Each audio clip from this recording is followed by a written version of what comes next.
Hello everyone, so this is there. Today we are discussing about that antipsychotics drugs. आखिर तुरंत से क्यों patient चला जा रहा है आईसीयू? क्या जरूरत पड़ गया एंटीसाइकोटिक्स लेने के बाद से पेशेंट को आईसीयू में शिफ्ट करने के लिए?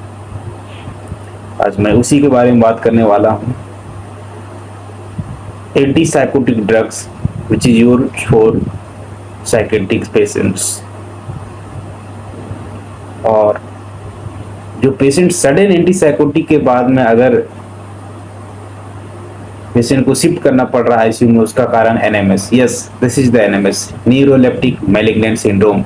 ये रेयर है बट फैटल डेंजरस भी है, जान भी पेशेंट का जा सकता है। यस, एनएमएस के बारे में बात करने वाला हूँ। एनएमएस ये कॉमन इंजेक्शन की वजह से देखने को मिल रहा है, जो एंटीसाइकोटिक्स में इंजेक्शन के रूप में आ जाता है। जो अगर ओरल फॉर्म में दिया जाए तो फर्स्ट एंटीसाइकोटिक्स मानेंगे हेलोपेरिडोल्स, और अगर सर इंजेक्शन फॉर्म में दिया जाए तो इसको थर्ड जनरेशन में भी हम लोग मान सकते हैं। जो एक इंजेक्शन हेलोपेरिडोल्स कॉमन यूज हो रहे हैं एंटीसाइकोटिक के नाम पर, और उसी की वजह से देखने को मिल रहा है most problem.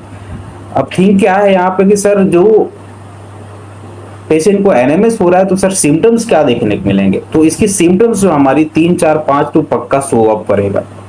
High grade fever देखने को मिलेगा, ये हो सकता है। दूसरी बात, पेशेंट को टैकीकार्डिया मिलेंगे, डेलीरियम्स लाइक सिम्टम्स भी देखने को मिल सकता है। मसल रिजिडिटी, टूटा टूटा सा भी लगेगा, और एक सीपीकेएमबी भी रेज्ड होता है। क्रिएटिनिन फॉस्फोकाइनेज लेवल्स जो होता है ड्यू टू ऑफ वीकनेस या ड्यू टू ऑफ मसल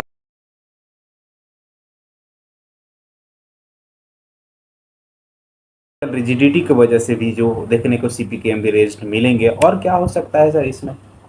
हम लोग एक पेशेंट को ना तुरंत से क्या करेंगे, इस टाइप का पेशेंट जब शिफ्ट हुआ तो हमारी प्रायोरिटी सेट करना होता है कि जिस मेडिसिन के द्वारा ये देखने को मिला पहले उसको स्टॉप करने, तो stop the antipsychotic medicine first.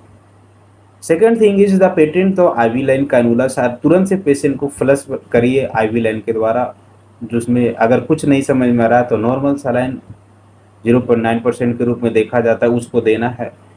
और कूलिंग मैकेनिज्म में भी यूज करिए, पेशेंट को काम डाउन करिए, ठंडा महसूस कराइए। और उसके बाद में जो प्रॉब्लम्स हुआ है एनएमएस का एंटीसाइकोटिक्स ड्रग्स के बारे में, तो antipsychotic yes which is used drug of choice for NMS is called is dantrolene. Dantrolene को हमें देना है, और उसके बाद में फिर पेशेंट को रिलैक्स हो जाएगा अगर पॉसिबल है तो। नहीं तो NMS is a rare but dangerous. You should know about that.